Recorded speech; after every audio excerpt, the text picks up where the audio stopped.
जोहार और नमस्कार और आज के हमारा आसी रही तिलिंगा मंदिर में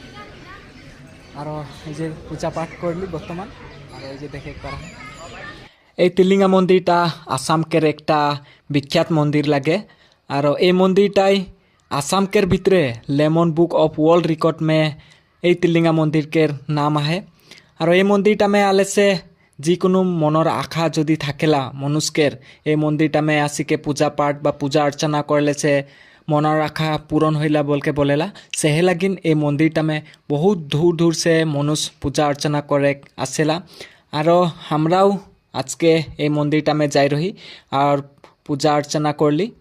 আর ভাল লাগলে কিন্তু এই মন্দিরটা মে আসিকে আর একটা মনটা শান্তি মিলেলা মন্দির মে আলেছে আর এই যে ভনী সবেই রিল বানাহে আর ফটোশ্যুট করলে যেহেতু এই মন্দিরটা মে আলেছে স্মৃতি হিসাবে সবেই কিছুমান ভিডিও বা ফটো বা রিল বানাইকে রাখেলা স্মৃতি হিসাবে রাখি থাকেলে আজকের ভিডিওটা এতনামে সমাপ্ত করি আর পুনর নতুন ভিডিও একটা মে লগ পাম। জহার।